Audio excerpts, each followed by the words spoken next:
Hello, मेरी बात सुनो। हेलो, देखो तुम मुझे ऐसे क्यों इग्नोर कर रहे हो? सुनो ना, सुनो ना, देखो ना, मैं तुम्हारे बिना नहीं रह सकती यार। समझा करो बात को। लेकिन तुम मुझे इग्नोर कर रहे हो यार। सुनो ना। हेलो, हेलो, हेलो, तुम सुन रहे हो? Hello, hello. कट। क्या है ये? क्यों कर रहे हैं ऐसा? प्यार के लिए अगर गिड़गिड़ाना पड़े, अगर सामने वाले के आगे भीख मांगनी पड़े, तो ये प्यार तो बिल्कुल भी नहीं है। तो क्यों भिखारी बन रहे हो दूसरों के आगे कि मुझे प्यार कर लो, मुझे प्यार कर लो, मुझे इग्नोर मत करो?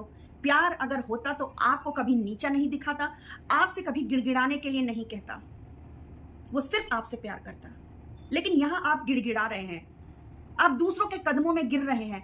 आपके अंदर को सेल्फ रिस्पेक्ट बची है अभी, या वो भी नहीं है?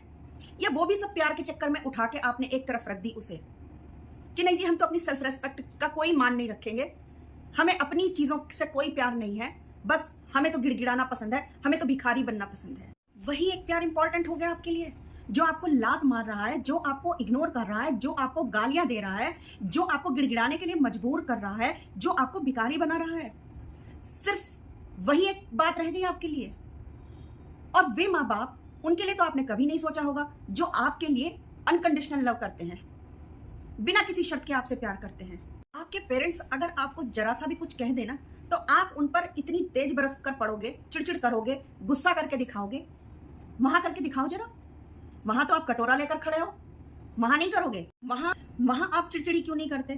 क्योंकि आपको पता है कि अगर आप चिड़चिड़ाहट करेंगे, आप अपना एटीट्यूड दिखाएंगे, तो सामने वाला बंदा आपके तशरीफ के टोकरे पर एक लात जड़कर और निकलने वाला है। इसलिए आप सामने वाले के पैरों पर पड़कर गिड़गिड़ाते हो, उससे मिन्नतें करते हो, क्योंकि यहां पर आपके सेल्फ रिस्पेक्ट के ऊपर आपकी काम वासना हावी रहती है। और ऐसा करने के लिए आपके जो जवानी के हार्मोन्स निकल रहे होते हैं ना, वो प्रेरित करते हैं कि भाई गिरा दो अपनी सेल्फ रिस्पेक्ट को और गिर पड़ो सामने वाले के पैरों में। आपको मेरी बात बुरी लग सकती है, लेकिन सच्चाई यही है। दोस्तों, चलो एक जानवर, एक कुत्ता ही ले लेते हैं। उसको भी ये समझ में आता है कि सामने वाला व्यक्ति हमें लात मार रहा है कि हमें पुचकार रहा है। तो आप लोगों को ये छोटी सी बात समझ में नहीं आती कि सामने वाला व्यक्ति आपको किस मैसेज में बात कर रहा है, किस टोन में आपसे बात कर रहा है, किस लैंग्वेज में आपसे बात कर रहा है। ये तो आपको समझ में ही आती होगी। और अगर फिर आप समझ के भी नहीं समझ रहे हैं, तो फिर आपसे बड़ा बेवकूफ तो फिर कोई है ही नहीं। फिर आप कहते हो कि कोई बात नहीं, हम कॉल कर रहे हैं तो क्या हो गया, कम से कम उससे बात तो हो रही है, वो इस बहाने बात तो कर रहा है। तो भाई ऐसी टोन में और ऐसी बेइज्जती होने से अगर बातें ना हो ऐसी, तो बहुत बढ़िया होगा। दोस्तों, ये स्थिति रहेगी ना, तो आप मानसिक रूप से परेशान रहेंगे। और अब अगर आप मानसिक रूप से परेशान रहेंगे, तो आपकी सारी चीजें खराब होंगी। आपका कोई काम ठीक से नहीं होगा, ना आपका व्यवहार दूसरों के प्रति अच्छा रहेगा। और सबसे अच्छी बात मैं ये बता रही हूं आज कि अगर इस तरीके की स्थिति आप लोगों के साथ बन रही है, तो चीजों को इग्नोर करना सीखिए। उस सामने वाले बंदे को इग्नोर कर दीजिए। कष्ट होगा, पीड़ा होगी, लेकिन सहन कर लीजिए। इग्नोर करना सीखिए, इसमें आपका फायदा है। दोस्तों, अगर सामने वाला बंदा ये कहे कि हमें तुम्हारे साथ नहीं रहना, तो साफ साफ बोल दो कि ठीक है, अगर नहीं रहना तो आपको जहां जाना है जाइए, हमको कोई फर्क नहीं पड़ता। भले ही उस टाइम कठोर बनने पर आपके मन में कितने ही आंसुओं के उबाल उठ रहे हों, लेकिन दोस्तों मजेदारी उस बात में रहेगी कि आपके माथे पर उस बंदे के सामने एक शिकन तक नहीं आनी चाहिए। उसे यह एहसास हो जाना चाहिए कि अगर मैं इग्नोर कर सकता हूं, तो सामने वाला बंदा भी आपको इग्नोर कर सकता है और उसकी लाइफ में कुछ असर नहीं पड़ने वाला। फिर उस बंदे को दूर तक जाते हुए देखना, चुपचाप देख लेना जहां तक वो दिखाई देना बंद ना हो जाए।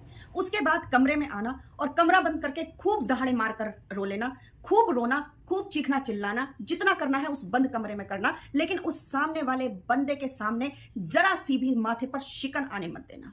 क्योंकि अगर तुम्हारे गिड़गिड़ाने पर उस सामने वाले बंदे ने तुम पर दया भी कर दी ना और शादी कर ली, तो ये समझो कि आगे जो आपका जीवन होने वाला है ना, उसमें तुम दुखी ही रहने वाले हो। ये मैं इसलिए कह रही हूं क्योंकि अभी जब तक आपकी शादी नहीं हुई है, वो बंदा आपके साथ परमानेंट नहीं रहता, तब आप गिड़गिड़ा रहे हैं तो चल रहा है। लेकिन अगर रियलिटी की बात करें तो भैया जिंदगी ऐसे नहीं चलती है। रोज रोज अगर आप गिड़गिड़ाने लगोगे, तब ना तो ये बात आपको अच्छी लगने वाली है और ना ही आपके साथ जुड़े लोगों को अच्छी लगने वाली है। और वो बंदा भी आपको धिक्कार मारेगा कि क्या है, तुम रोज रोज तुम्हारा यही काम है क्या गिड़गिड़ाने का, तुमको कुछ और नहीं आता। तब तुम्हें एहसास होगा कि भाई मैं कितनी बड़ी गलती कर दिया हूं, कितना कुछ मैंने अपना खो चुका हूं, सम्मान खो चुका हूं, सेल्फ रिस्पेक्ट खो चुका हूं, अब मैं क्या करूं। और उसका बिहेवियर आपके साथ ऐसे ही रहने वाला है, कोई बदलने वाला नहीं है। वो हमेशा ऐसे ही आपसे करेगा। तो भाई कब तक गिड़गिड़ाओगे? तो इससे बेहतर है कि आप अपनी जिंदगी बर्बाद करो, आप इग्नोर कर दो। सच बोल रही हूं मैं, ये बहुत सुखी हो जाओगे और आपको ऐसा लगेगा कि पता नहीं सिर पर से कितना बड़ा बोझ निकलकर जो है वो चला गया। देखिए दोस्तों, मैं ये इग्नोरेंस वाली बात क्यों कह रही हूँ? ये मैं इसलिए कह रही हूँ कि दूसरों को गाली देने से, सामने वाले को गाली देने से या खुद को प्रतिशोध की ज्वाला में जलाने से सामने वाले पर तो कुछ घंटा फर्क पड़ने वाला है नहीं, ठीक है? उल्टा आपकी मेंटल हेल्थ खराब होगी, आपकी फिजिकल हेल्थ खराब होगी, आपकी सोशल लाइफ खराब होगी और आपके अपने जो रिलेशन है ना उन पर भी फर्क पड़ जाएगा। तो इसलिए इग्नोरेंस सबसे बढ़िया बात है। अगर आपको सामने वाले को सबक सिखाना है ना जिंदगी में, तो चुप हो जाइए और उसको इग्नोर कर दीजिए और अपने काम में लग जाइए। और आप इतनी ऊंचाइयों तक जाइए, इतनी ऊंचाइयों तक जाइए, उस अग्नि को जो आप गालियां देकर निकालते, जो आप प्रतिशोध लेकर निकालते, उस अग्नि को अपने मन में जलाकर रखिए और उसका सही प्रयोग, अपने गुस्से का सही प्रयोग सही दिशा में लगाइए, सही डायरेक्शन में लगाइए, ताकि कल के दिन को आप इतनी ऊंचाई पर पहुंच जाएं कि सामने वाला बंदा आप तक अगर हाथ भी पहुंचाए तो छू ना पाए आपको। दोस्तों, क्या आप भिखारी बनने के लिए पैदा हुए थे क्या इस दुनिया में?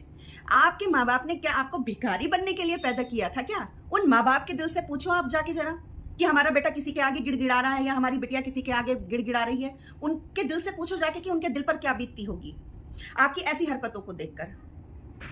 आप उनके लिए राजा बेटा थे, आप उनके लिए रानी बिटिया थी, तो वही बनिए, उनका नाम रोशन कीजिए। किसी प्रेमी या प्रेमिका के आगे भिखारी बनने की जरूरत नहीं है। तो भैया ये आज की वीडियो थी, मुझे बस इतना ही आज आप लोगों से कहना था।